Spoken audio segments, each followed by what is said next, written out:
Unerwartet singt eine schöne Frauenstimme.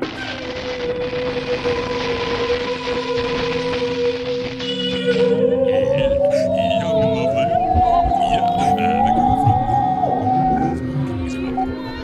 and when she walks the room, they all say,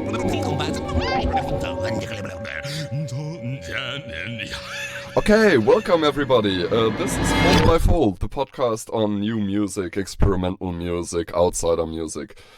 This might be actually the pilot episode, depending on when this is put out. And I'm here today with Lee Chapman. Hey, I mean, if I'm the pilot, this shit's going down. For real.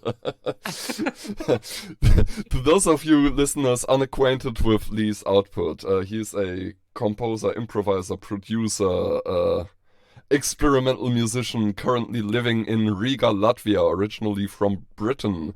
And yeah, you've done a lot of stuff, man. Like, Yeah, it's crazy, isn't it? I mean, it is really crazy. Like, I think I've started to look back. I mean, I'm 33 now, and I'm at that age that I thought I'd never get to.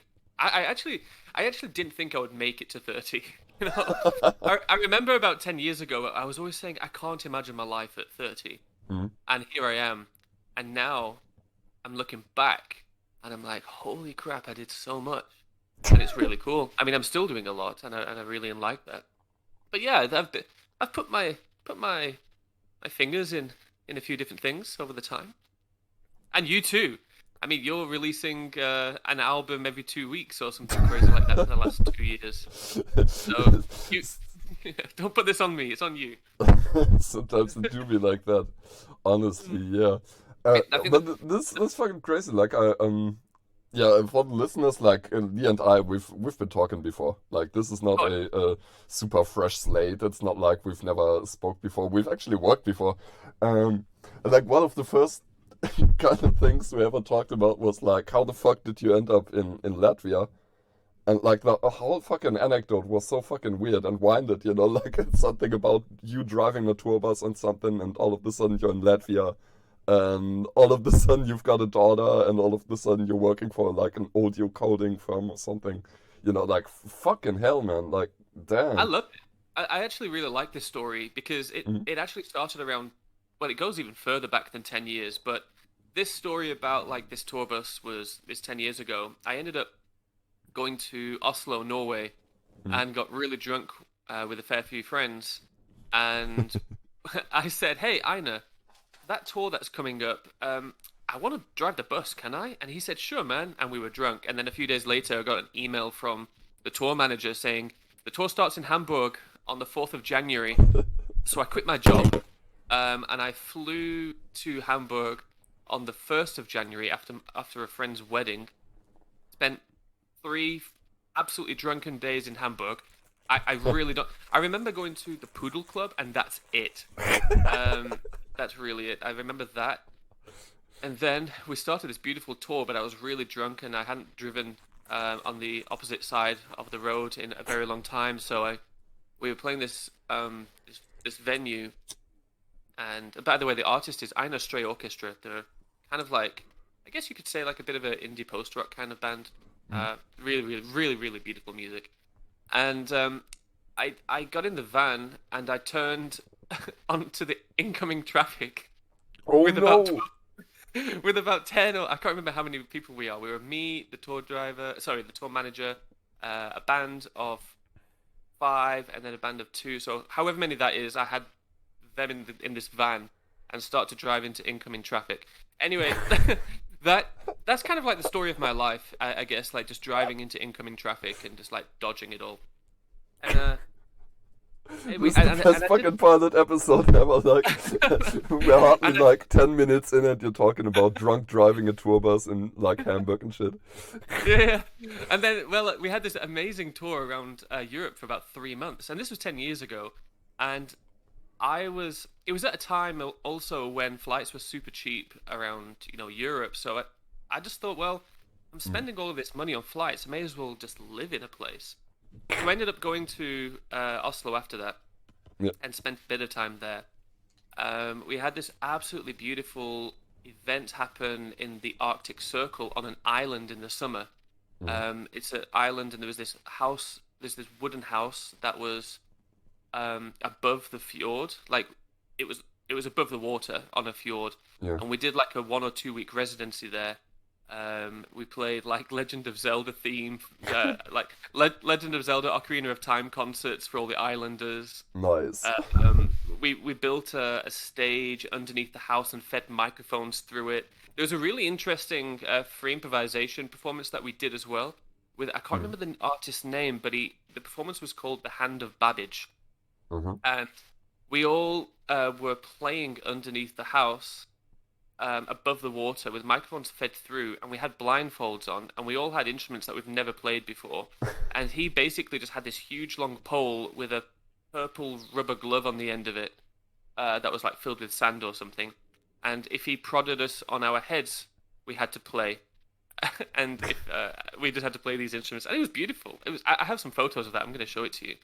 Yeah, please do, please do. And- I and- will maybe put some of those photos up in the upload later. So yeah. maybe for you on YouTube you can see photos right now. Maybe I will have forgotten about it and you don't see shit.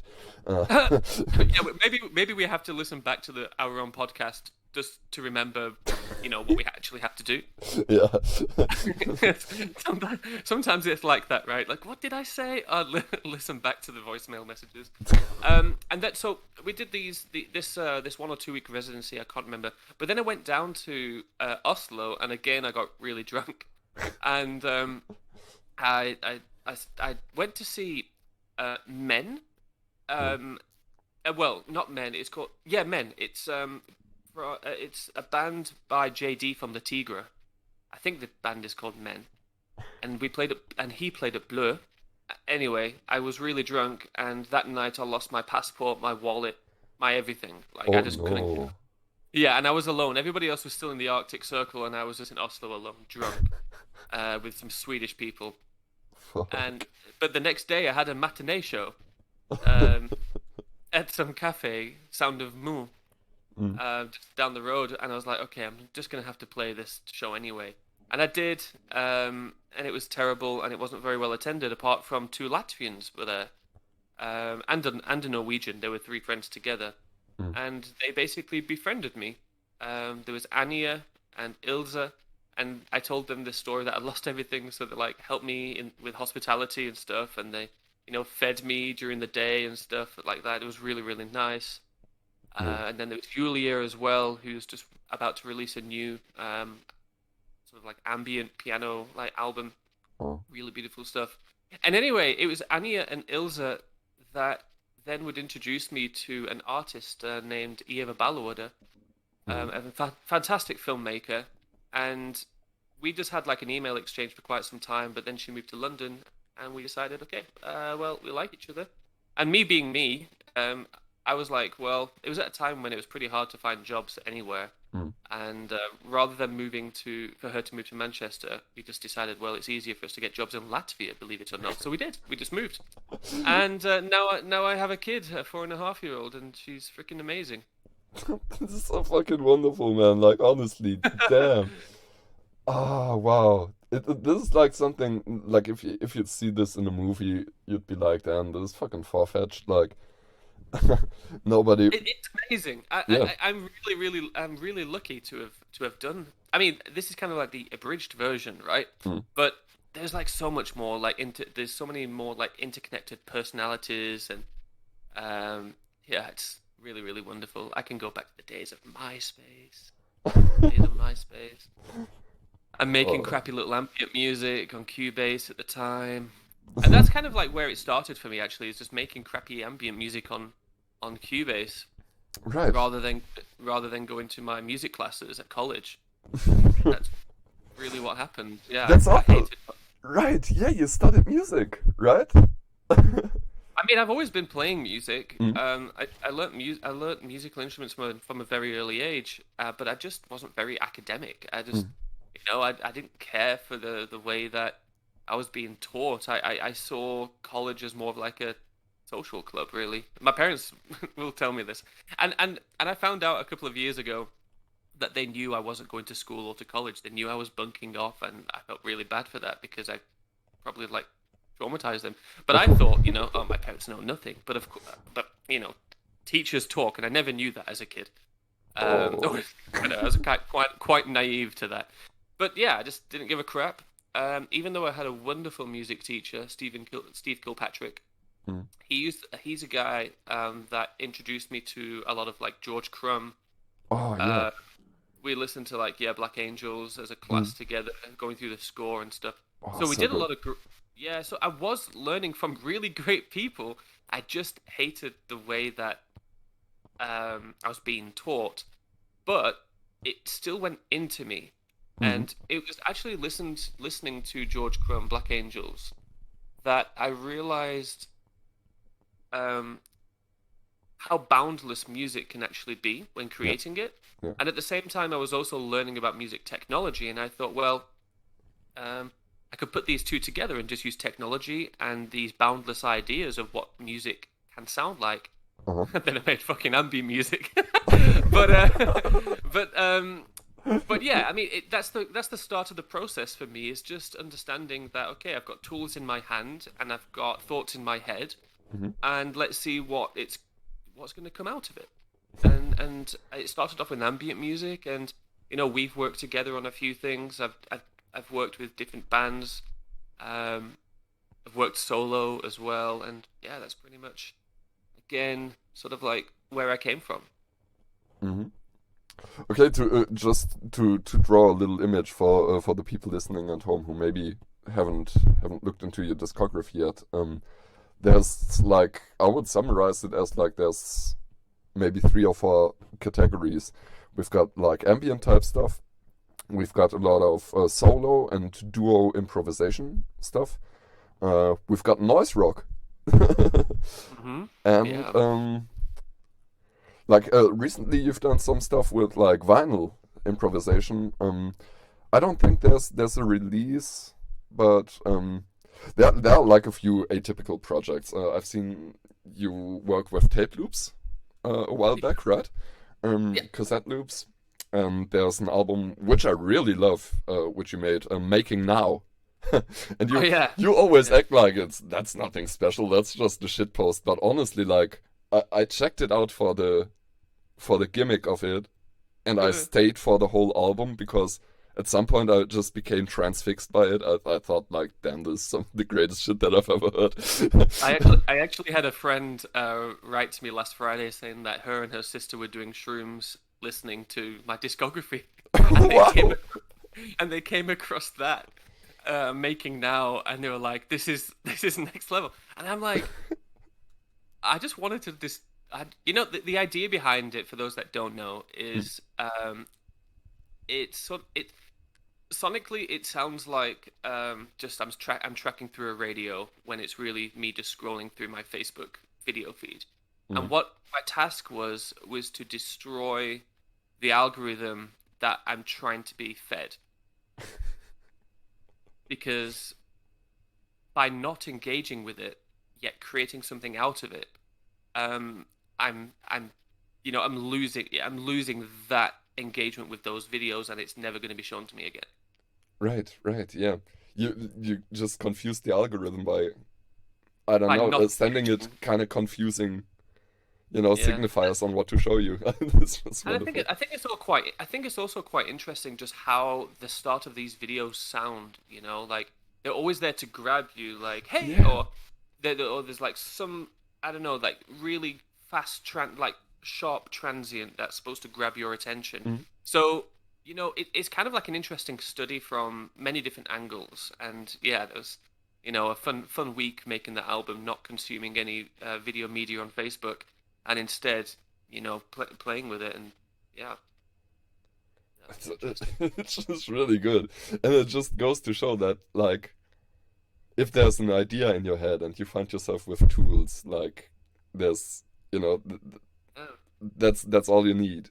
Like, I definitely think so. Yeah, it's interesting for me because I worked with the analog tape loops and cassette loops and things like this. Most of my work is really through human touch. I think that's kind of like how I would categorize everything that I do. Like, it's me playing the instruments, It's me pulling apart the tapes. Actually, I got rid of like the tapes a while ago, probably about 5 years ago, because it I was doing that for about 10 years, and I just got really bored of it.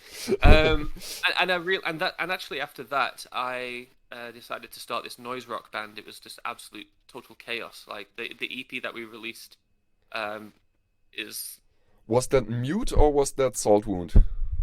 Salt Wound was the noise rock album, the noise rock band. That came about because after a breakup, I went back to the UK but couldn't stand living there, and I came back to Latvia and just lived in silence. Like nobody knew that I actually had returned, and I just lived in a tiny suburb.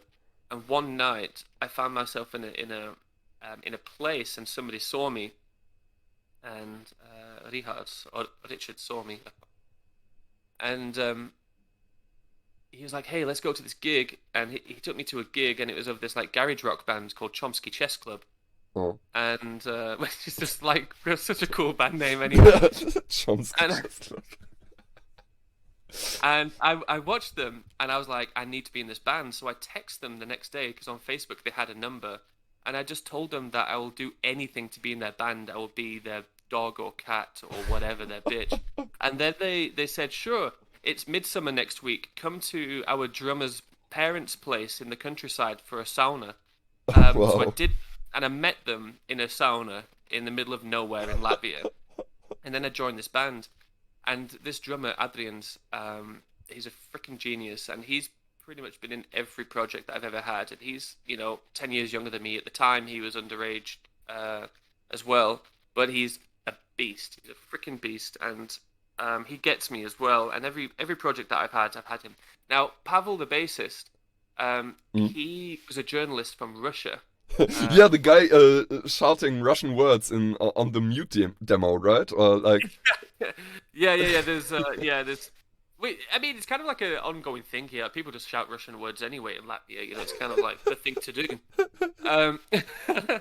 And so what did we do? Yeah, so he's into like noise rock, like Mets and things like that. And at the time, I needed to release a lot of catharsis, and we'd said, let's make this noise rock band. Get rid of the tapes, get rid of the ambience, get rid of people sitting down. Like, I want to destroy the stage. I want people to destroy each other. And that's what we did. And we played our first show on a fucking huge rig of a band called Tessa. They were like a post-metal hardcore band, really low, sludgy stuff. And we were basically using this rig of their equipment, their entire backline. We had no idea what we were doing with it. It was just so overpowered that it just turned the venue inside out. People loved it, and we loved it as well. And yeah, we just kept going for some time. Don't know why I'm talking about this right now, but Salt Wound. And then so noise rock, noise rock. Yeah. I mean, I've done a lot of things actually, and then it was.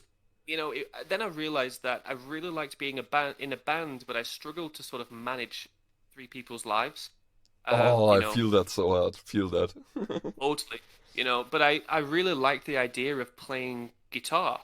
So I wanted to, take away playing the guitar from this band in a chaotic manner and adding this solo sort of like improvisation that I was doing with cassette tapes. And that's when I started to, simply explore free improvisation solo or as a duo, as a duet. It wasn't that I was influenced by anybody in particular.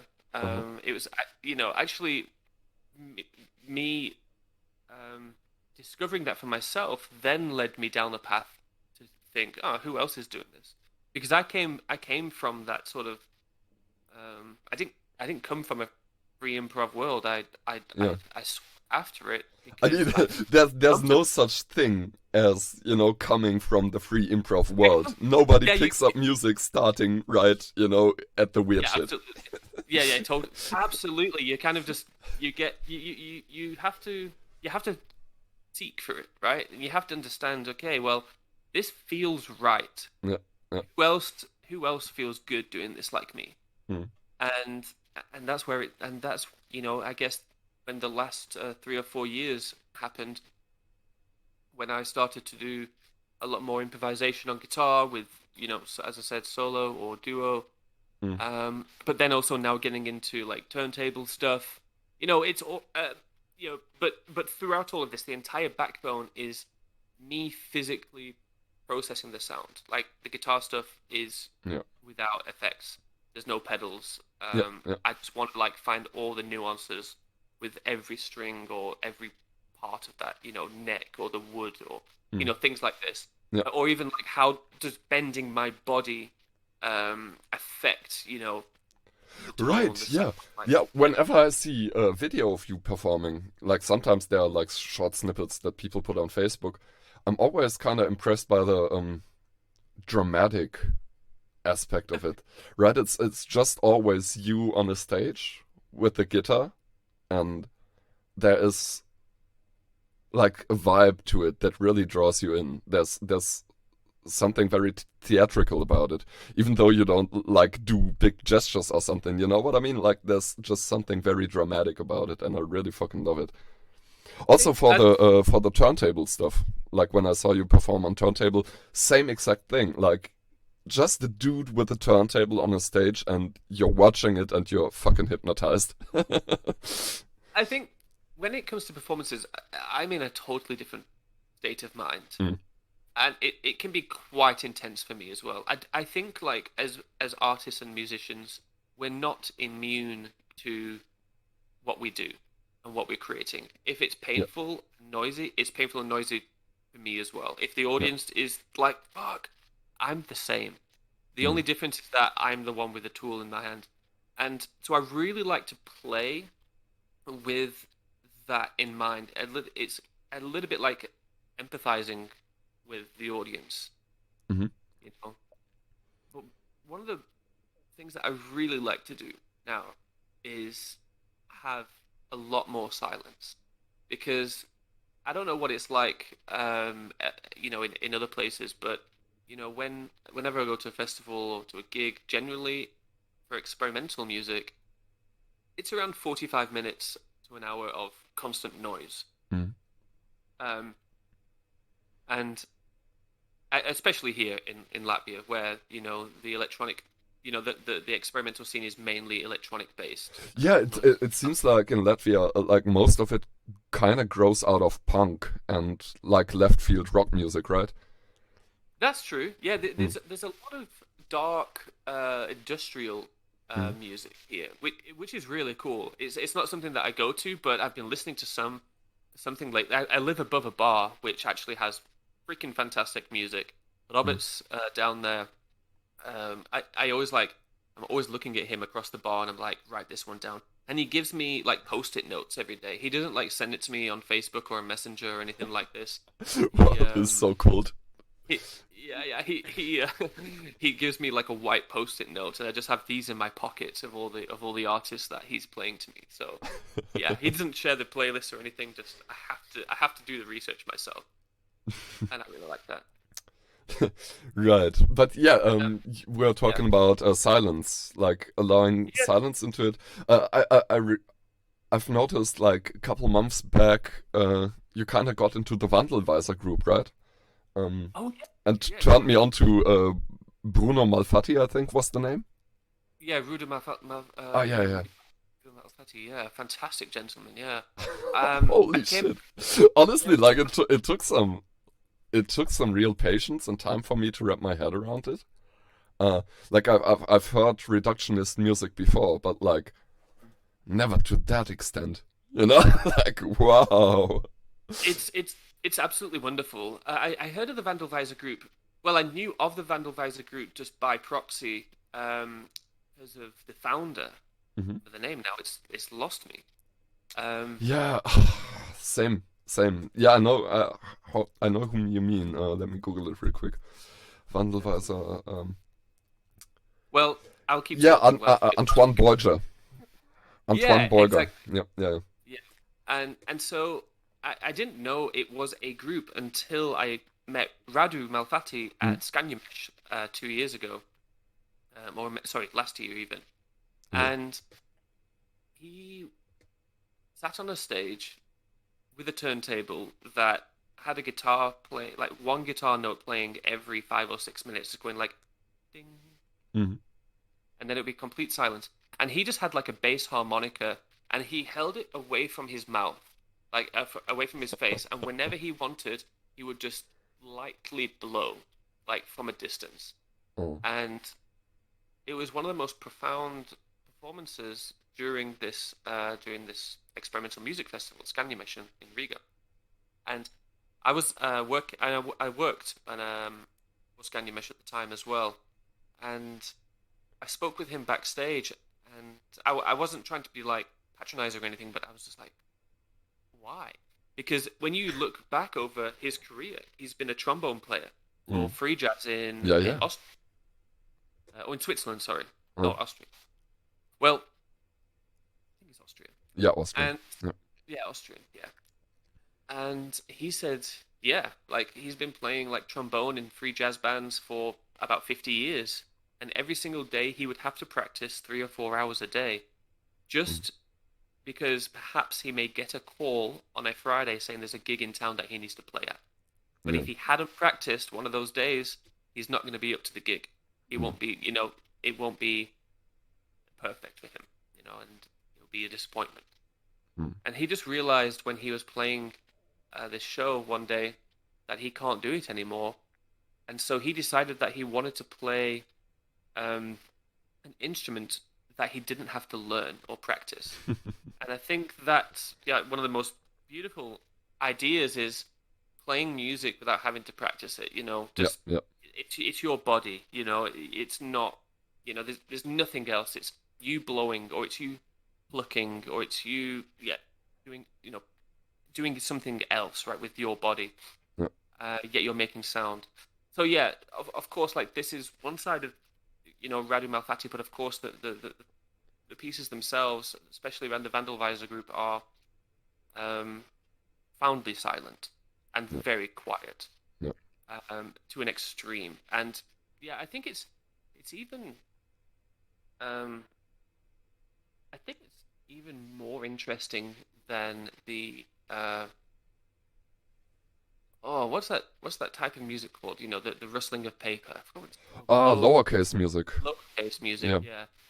Which again, that was kind of like a shitpost. Like I think lowercase was a shitpost. It's like the Dadaism of experimental music. I think the Vandalweiser group is, I guess, I don't know, it's sort of like the modern Dadaism. I would say it's very profound and beautiful. Yeah. There are like so many different philosophical aspects to Wandelweiser, and everybody in the group is kind of has a different go at it. Recently, I've been listening a lot to Denis Sorokin. Do you know him from Russia? Tell me more. Oh, he's amazing. He's a guitarist, and he used to improvise a lot and stuff. And recently, he's been doing a series of albums based on old new notation from the Orthodox, Russian Orthodox liturgical music. So he's basically playing really reductionist Wandelweiser type music that is based on this Znameny notation, this new notation from Russia. And I really don't understand the process, honestly. But I really enjoy the way it sounds. And he's doing an album right now, it's not out yet, where he's playing medieval music in a reductionist experimental kind of way, this kind of one note every 5 minutes kind of thing, and like the music really blooms. It just I think this is really wonderful stuff. I again, you need to link this or post this somewhere. Definitely. Everything that we mentioned should be accessible to everybody. Totally, and I'd really like to ask you to send me a collection of links when we're done with everything that you really want people to check out, so I can put it into the YouTube description. 100%. Yeah. Cool. let's go briefly back to practicing because that's a very fascinating topic to me. Like, what are you like with your practice discipline? Because honestly, I really feel what Malfatti said. Yeah. I don't know why, but I can't be bothered to practice. I don't fucking know what it is. I never fucking practice. It's some kind of self-sabotage. It's really stupid, but I just can't be bothered. I think practicing is so boring. Yeah, right. You know, you're in a. I always think like you have to be in a certain space. You know, I have to be with an audience. Even if like the audience is one person, Yeah. I don't know. It's kind of like going to church or to a library or something Totally, like that. yeah. Like, it's for or to a forest. Like you go there for a specific reason, right? Yeah. But in my home, or I'm not gonna just go and practice. I've done some things at home, which yeah, I don't know. I think like there has to be like a reason for doing it, and it's the reason can't be rehearsal or practicing for a performance or something. Like No. as an example, my cellist, not my cellist, but a cellist, Sadama Gabriela, that I've Yeah. done a few releases and performances with. Yeah. We actually practiced for a concert in one venue, but we practiced in the bar below, just because I'm not going to do it in my home. I don't, Yeah. you know, we're going to practice in an environment that makes sense for where we're going to be playing in the future. Uh-huh. I don't even think a recording studio, rehearsal studio, would suffice as well. So we just rocked up downstairs with a cello and a guitar and my amp and said, hey, can we just like set up in the corner and perform? Now I actually have that recording and I actually need to put it up online as well. So soon I'm going to put like a few more performances with Sadma. Ah, very nice. Yeah. If I'm not mistaken, that would be your third album out together? Yeah, and actually Yeah. I'm gonna put two more performances on together. So like there's the rehearsal one from downstairs and then there's the gig that we played at the official sort of like public gig Mm. at Alaponia. Now I really like Sadma. What's quite interesting is we first met when I came to Latvia and we played a really beautiful event together on a lake at about 4 o'clock in the morning in Wow. in like September. And Yeah. yeah, we like some friends who are in the film industry. They wanted to make a music event on a lake where the stage is floating, and everyone camps in the middle of the night. And then at about 4 o'clock in the morning, as the sun's rising, or even before the sun's risen, everybody comes down in their kayaks and canoes, Mm. and yeah, then they would come and listen to us perform. Now we were put together with a harpist called Elisabetta Larza, Yeah. an amazing harp player. Mm. There was me. There's some rock guys. There's Ksenia from there's a shoegaze band, and we like created like this conceptual performance for the period of waking up on this lake concert. And we Mm. did like 2 weeks of writing, and then we went there for a few days and just spent some more time together in the countryside. Anyway, long story short, I really liked, working with all of these people, especially Sadma. Mm. And at the time, I had, I guess, composed this piece of Bach. It was like a Dada composition on Bach's Cello Concerto Number 1. Uh-huh. Um, Oh, I'm so glad you just mentioned it yourself because that would have been another thing that I've you would have want to liked talk to about it? Yeah, let's talk about Dada Bach, man. Yeah. So yeah, for sure. This is an interesting one because I always had this idea, even before like moving to Latvia, of just like creating like data forms of compositions. Uh-huh. And I came across this book by Jacques Attali called Noise, the Political Economy of Music. And it's one of, I've read Adorno, and, Poor guy. This poor guy. Yeah, I've read it. Yeah. I thought it was cool to like get all these books, but it's kind of like yeah. There was a time, when I bought a lot of books, thinking I would be really cool if I get these Frankfurt guys. I feel you so hard, man. I've got like Dialektik der Aufklärung and all that fucking, musicology shit he wrote. around. Honestly, I'm really not a huge fan of Adorno when it comes to musicology, but yeah, that's another topic. Well, yeah, but on this, I think that there are some quotes that are quite good, Mm. but maybe it's like the translation or something. Maybe there has been a problem with translations over time. I'm not sure, but I just found it really. I really didn't click with it. Yeah. But Jacques Attali, but still, there were some really interesting ideas that did resonate with me. Mhm. But when it came to Jacques Attali, this was really interesting. Have you read this? No. Not...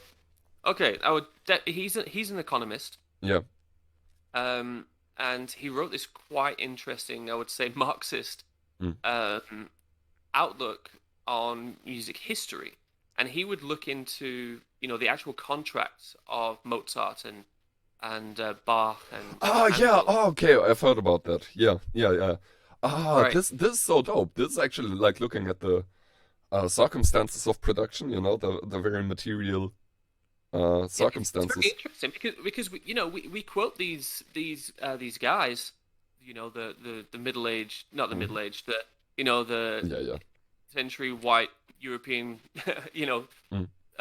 music tonal theory. Quote Adam Neely, Yeah. and he basically is showing how music has been dictated, music theory has been dictated since these times. Mhm. The Jacques Attali is talking about this and how Bach's contracts actually restricted him to a lot of creativity. Exactly. And Totally. Yeah. He was like he had to play like at funerals and shit like that. He was really funerals for ill churches, paid. or Yeah. operas were made to please the bourgeoisie at the time. Mm. It was all made for the elite, right? And then, of I mean course, cantatas, not operas. Sorry, I'm a little bit of a buff. yeah. Yeah, you're absolutely right. But you understand, it was created for a purpose, and it had to be written off and Yeah. signed and say, yeah, this music can be performed. This is to the T what we need to, create for our high society. Mm.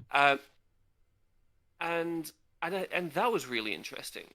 And so I want to, we could get further deep into that, but back to this composition, I decided what I would do is I would cut up the cello cello suite, cello concerto, and repiece it back together in a way that I would hope would be displeasing to those that it was actually created for.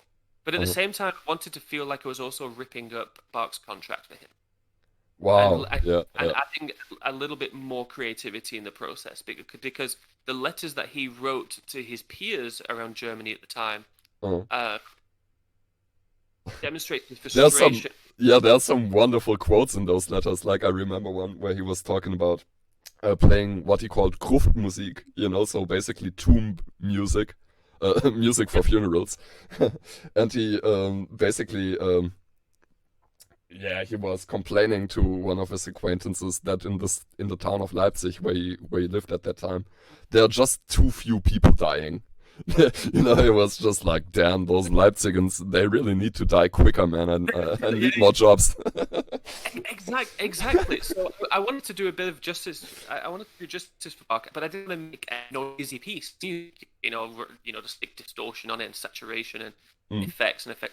I wanted to actually I wanted to create this piece, and I told Sadma about this, and she said, "You can't do that. That piece is sacred." And I said, "Exactly." Yeah, right. That's the whole point. That's the whole point. And she came to my place. I actually have I actually gave this piece of music to myself as a birthday present. I don't really celebrate birthdays with people. I usually just stay alone, and I give myself an idea that I've had for quite some time. And this on this particular year, it was that piece. So I sat in a bar, drinking and cutting up the score, and piecing it, gluing it back together, and then she tried to play it in my apartment, and she said it was one of the hardest pieces she's ever had to try and play, because Sadama was already so conditioned to understanding what note would be played after a certain bar. Yeah, the whole Bachian syntax, right? Exactly. It's such a kind of, I don't know, formulated kind of concept, you know, like Bach has a very, very, very precise way in which he operates. And like ripping his stuff apart and recontextualizing it, you know, creating a mosaic from the material is just wow. Like you keep a lot of the sounds, but you destroy the whole narrative. There's just something about it, man. I really hope I can listen to the Dada Bach piece at some point. Yeah, you know, we tried to play it in my apartment, and it was really hard for her. And after that, we haven't recorded it. But I would really like to record it, and maybe I should actually work on that for 2022, because I do think it's. I don't know. How do you think about this? How do you think about? Because to me, does the piece exist just as a piece of sheet music, or does it have to be performed, or does it have to be recorded and listened to in order for it to be classed as music? Because this is where I am right now with that. Because in my mind, I've created something. I've created that piece already. It just hasn't been performed. In your mind, do you feel the same, or do you think like if something's been composed, it has to be documented in another way, in a recorded way, or performed in a way, rather than documented just as a piece of sheet music? This is a wonderful question, man. Honestly, I think there are multiple ways to look at it that are all equally valid and important. You know, in one way, one could say the conception of it is the act of composition. You know, like even I've read somewhere, I don't know if it was John Cage or somebody, but like there was some composer who said that basically the piece is done in the moment where the idea is had, the initial idea, you know, where the whole thing kind of shapes itself. And I can kind of see that. On the other hand, like I feel like this is basically my ideology when it comes to music. I feel like music is something that exists by passing. Like the piece of music generates itself, arrives by going away, which is very interesting, right? Like the music happens by ending, you know, by passing you, which is just fantastic. Like there's no other art form that is like that. They're so impermanent, and where the whole experience of the art happens while listening to the piece of art dying, basically. Very fascinating. So in that kind of way, I think like music needs to be musicked in order to be music, you know? Like it needs to be perceived, and it needs to have a duration, and it needs to start and to end, and there needs to be something in the middle that we could call a piece of music, you know? But yeah, I don't know. You know, like, I can't remember. I'm sorry to interrupt you. No problem, man. I can't. Okay, I'll do it more often then. There was this book. I need to do a little bit of Googling. Can't remember who it was by, but I think it was an Editions Mego book release. Or Sedition? I can't remember. I don't know. Oh, so what you're talking about is that in order for music to be music, it has to be sort of like musicked, right? And there's this idea that music, like God, only exists in the miraculous. You know, in the moments that we are documenting it, or only in the moments where we're actually seeing some physical, or even like not physical, but sort of like it's only when it's a thought that it's actually existing. Yeah. It's only if there's like to quote MF Doom, you know, would he be a fly guy clapping if there ain't no one there to hear it? And can he testify within the spirit? You know, that's the whole thing. Like, is it music if it's not being perceived, if it's not being engaged with in some way? Yeah. That's exactly that. Yeah, I mean, it's a really deep philosophical question. So I think it goes back to what you were saying and what kind of we have been saying about, is it music? I mean, for me, documenting the piece in a paper form is just like documenting the Bible. It's not that, but the Bible proves God exists, but it's just people's documentation that something was perceived, a thought or an idea or a law or a rule or a story or a Yeah, poem or something yeah. like this. Or even like, sorry to interrupt you at this point, but um, even if you take like a very very maltheistic or like atheistic perspective of it, you could say that there is a real to the whole Bible thing because it fulfills a certain need. It some need, something within it. It realizes a potential in humans or a longing, something like that. Even if you just look at it at psychodrama, there's definitely something happening there. There's something there. Yeah, Sorry. no, it's not. It's great to talk about this, because we don't often get on the call to each other. So, and I remember, when we used to, Mm. I loved it. We would always just get back into these really interesting discussions. So, I found the book. It's by Francois J. Bonnet. Uh-huh. It's by Shelter Press, called "The Music to Come," Yeah. and there is.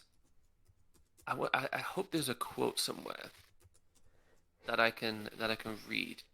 Oh, I guess that's what happens, when you fuck music. At some point, the music comes. Fuck music, yeah, yeah, totally, yeah. Oh, fuck the music, I make it come. Isn't that like a Death Grips lyric even? Yeah, 100%. Oh man.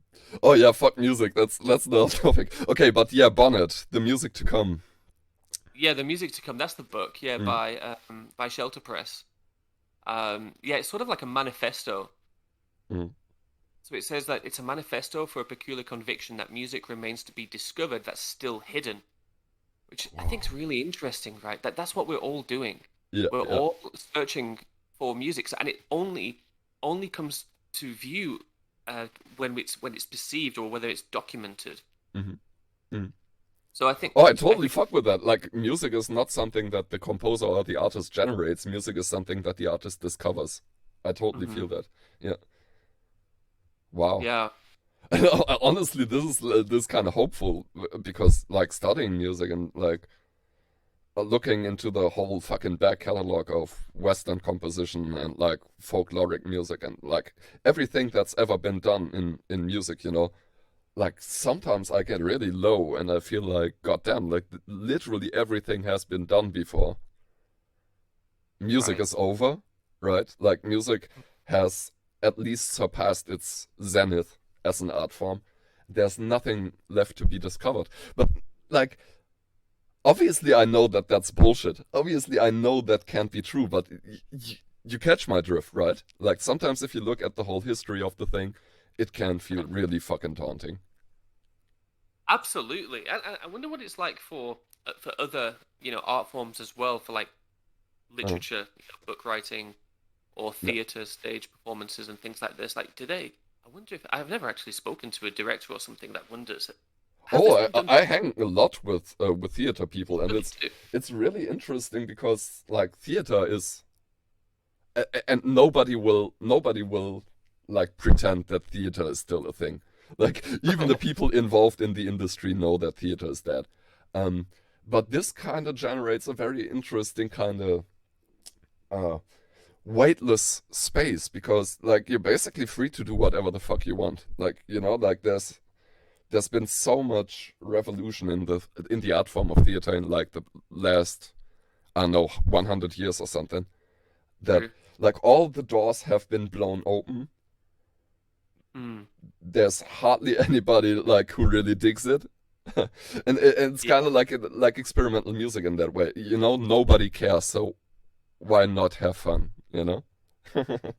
Yeah. I started to just think about just the simple act of. I think it goes back to what we were talking about, Radu Malfatti, Mhm. about just simply breathing. Yeah. I don't know if we've ever spoken about this, but what I really like to imagine is, the respiration process is inspiration and, to be inspired, to breathe in, the Greek, is it the Greek or the Latin? The Latin, Mhm. to be inspired means to breathe in, and Yeah. to aspire means to breathe onto or out of something. Right, And I right. think that's all that it is. It's just all that we're doing is breathing in and breathing out. Like, and what for? You know, it's just to survive, and we don't question, is this, you know, you know what I'm saying? Mm-hmm. So I think like, you know, if we just breathing and breathing, and don't, if we just get inspired and don't aspire to do something, we're going to suffocate. And it's the same if we just aspire to do something without any inspiration. You know, if we just exhale and with the aspire. Wow, holy shit, this is fucking mind blow. And But damn, yeah. Like, this is the thing, is like, I think creativity and creating art is just a natural process. And if you've just got inspiration from, you know, everything, but you're not doing anything with it, it will kill you.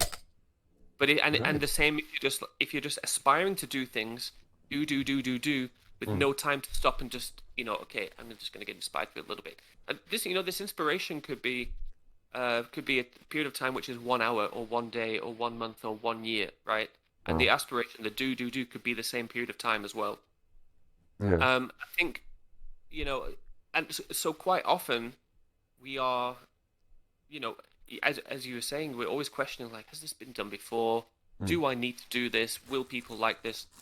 I think, like, you just breathe and, you know, just be in the process of breathing, this respiration process. Wow, holy shit!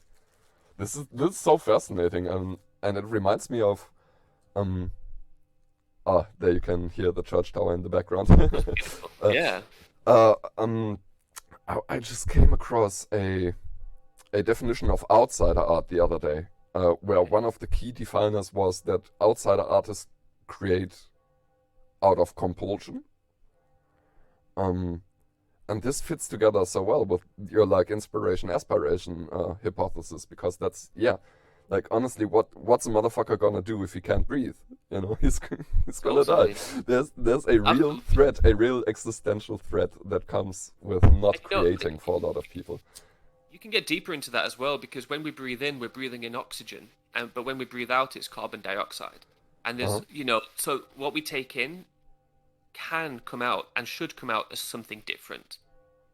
But it should be something, you know, we're inspired by something that we need for our blood, for our survival, and we breathe out because that's, you know, it's for something else. It's for somebody. It's for the environment. It's for the, you know.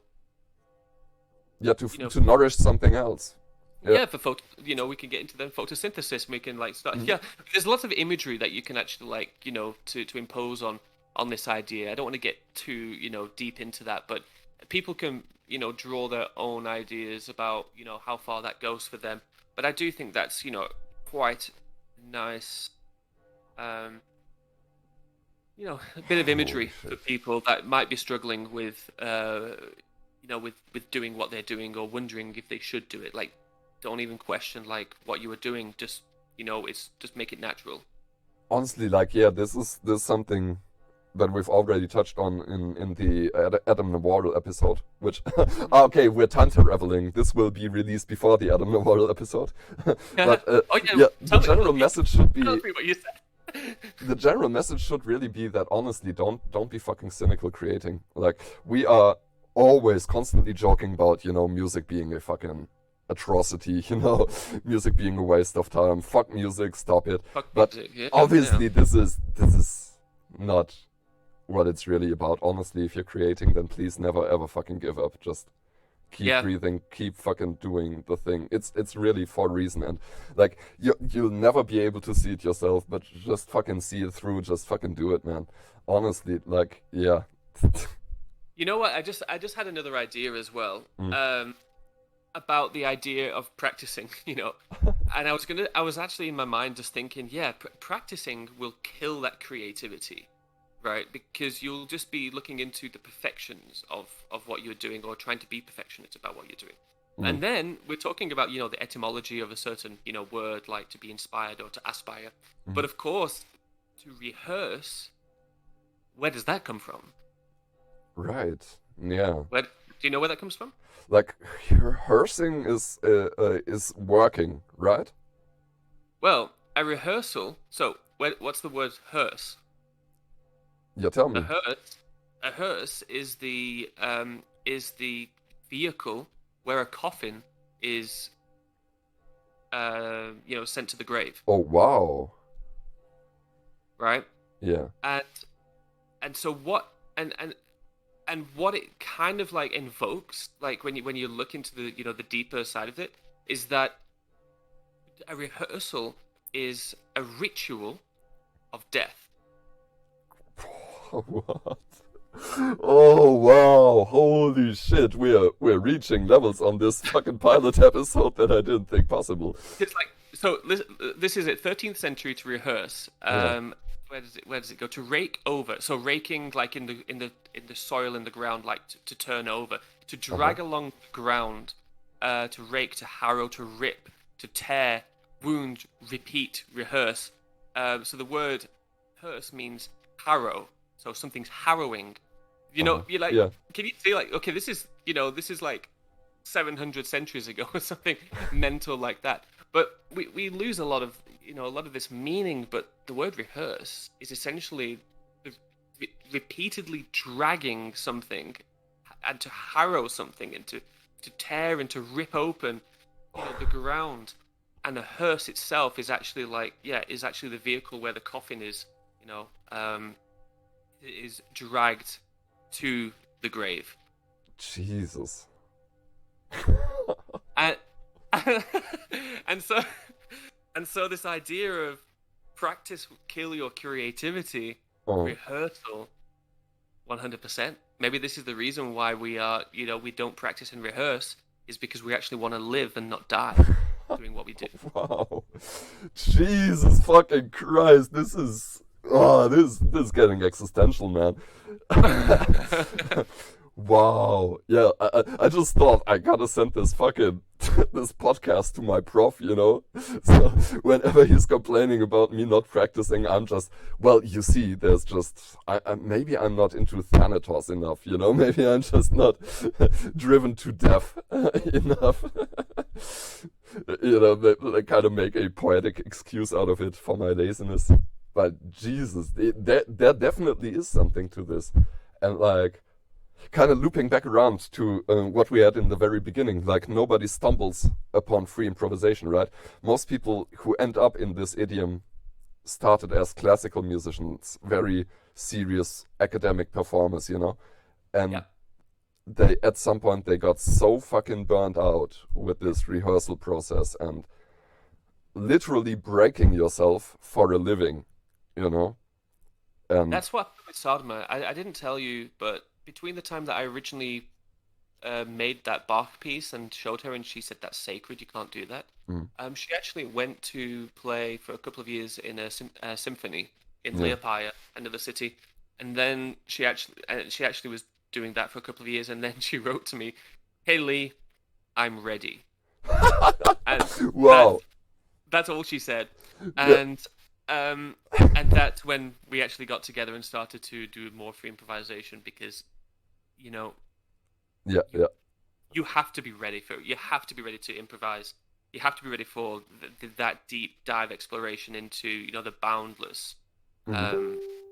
yeah, the borderless possibilities of music performance and composition. So yeah, it goes back to what we were saying before. Yeah, exactly. It's just fucking.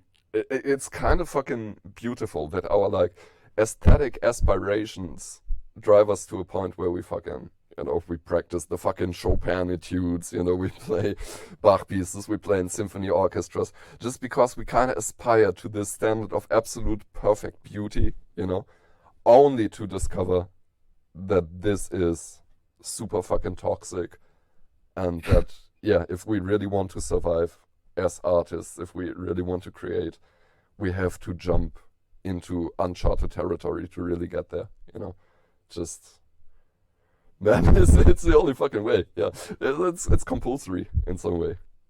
I think I absolutely believe it's compulsory. Yeah, I actually I actually have a Evernote note on my phone. Oh, I was smoking something one day, and as you do. and I was in my friend's countryside house, Mm, and I had this idea that when I'm 50, I'm going to invite people to my countryside home, and I'm going to break them. And I think that's kind of a bit like a story of my life. I can't say that I'm a teacher. I can't say I'm a great improviser, but I do think that I can get the people that have been institutionalized and have this background of perfection performances, in orchestras and symphonies or however. I feel like a bit of a calling to let them unlock something within themselves. I don't think the music, like my full-time job is working in, I'm working with Grammy Award winning engineers like every day of my life. Yeah. It's completely polarized to the art that I create. And I think like, and what's quite refreshing is that they are very interested in what I do, just because it's so different from, it's like, it's a Michelin star chef enjoying McDonald's. It's entirely possible. It sounds absurd, but it's definitely something that they need, because every day of their lives they're constructing a meal or constructing a piece of, an album or a track which has to be so perfect and sells a shitload of copies in order to make big people happy. That's the world that they live in. And so I'm posting all of my stuff, and they're like, "Man, Lee, what are you like? This is crazy stuff." But they need it. They actually like thrive from that. Wow. I do believe there's some sort of admiration going on there, and I can kind of imagine it. Like, imagine being so fucking in a certain niche, and like really fucking perfect at it. And like these people are like, all of them are economic geniuses. They know lots of shit about production. They are fucking great at what they do, but it's very constricted in a certain way. And then like putting yourself into those kind of shoes and looking at somebody who is apparently so free, and so unconcerned with like societal standards of beauty and acceptability in art. It's really interesting. Yeah. I do think that in popular music and pop music, there's been a really interesting shift in having a little bit more.